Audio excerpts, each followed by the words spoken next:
I mean, I don't know who he is. Now, I've seen him fight before, but I really don't know who he is. And I'm talking about Dominic Breazeale. He's an Al Haymon heavyweight prospect. He's 16-0 with 14 KOs, but in my opinion, looking at him, he's pretty average. The only thing that stands out about him is that he's 6'5", about 250 pounds. Today, he weighed in at 252. January the 22nd, 2016. I'm T-Street Controversy. This is T-Street Controversy Live. He's going to be taking on a fighter who is one of my favorites in the heavyweight division, Amir Mansour, who's actually 43 years old. But in the ring, he doesn't look 43 years old because he spent a lot of time in jail. So basically, his body is still fresh. And what is he? 22-1-1. I forgot how many KOs he has. I believe he has 16 most notable fights against his last fight, in a fight I felt he should have won, against a fighter by the name of Gerald Washington, who was also an Al Haymon heavyweight prospect. And in a way, he's actually getting somewhat of a gift from Al Haymon, because not only did he fight one Al Haymon prospect and should have won, he's now getting another one.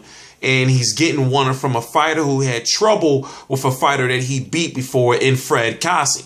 Now, you got to know who Dominic Breazeale. Well, you got to have seen Dominic Breazeale's last fight to know that, in my opinion, he should not have gotten that gift decision that he did against Fred Kasi. Just like Fred Kasi also got the short end of the stick against Chris Arreola. But Fred Kasi was knocked out by the man Mansour. So you can kind of see the storyline of the fight right there. Well, Dominic Breazeale in his last fight for Fred Kasi, and Fred Kasi was knocked out by man Mansour, but Dominic Breazeale wasn't able to knock him out and didn't get a good win. So it makes perfect sense on paper for both of these fighters to fight. And in my opinion, after watching, and I'm sorry, the Fred Kasi fight is on the background, that's what I'm looking at.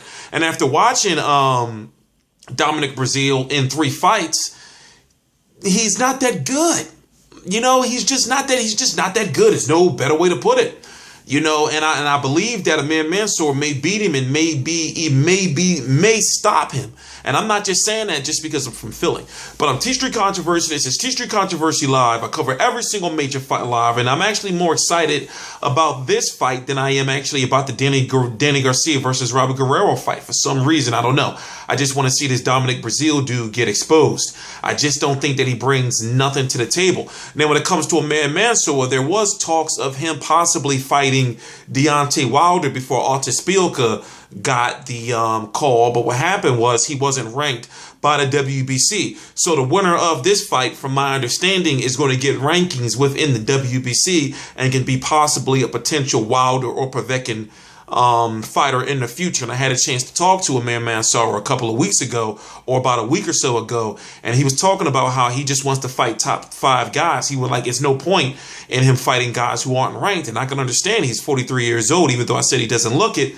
At this point in time, he needs to start chasing a title shot. And the only loss on his career is to Steve Cunningham in a fight, which was a crazy, crazy fight. And Amir Mansour just was too aggressive in the very beginning of the fight, to the point where he kind of gassed out as the fight went on. But I'm going to be covering this fight. 218 for Amir Mansour, 252 for Dominic Breazeale. Interesting fight. From standing next to him up close, I'm gonna say Amir Mansour is about 5'11", maybe 6 foot, 6'1". Dominic Breazeale is 6'5", so of course the reach and the height advantage is what's going to be key. But what I seen that Fred Kasi was able to do, you know, with the activity and the movement, I'm thinking Amir Mansour not only is better than Fred Kasi, but he knocked Fred Kasi out. So for some reason, I'm thinking Dominic Breazeale is going to lose or possibly get knocked out. But it is what it is. Tough fight for him to be matched up against a guy like this at this point in time in his career, meaning Breazeale. And shout out to Al Haymon for actually giving Amir Mansour some chances on being on national television, and also being on, what was the Gerald Washington fight on Fox Sports. He's getting some exposure for this late point in his career. I'm T-Street Controversy. This is T-Street Controversy Live. I cover every single major fight live. Please subscribe.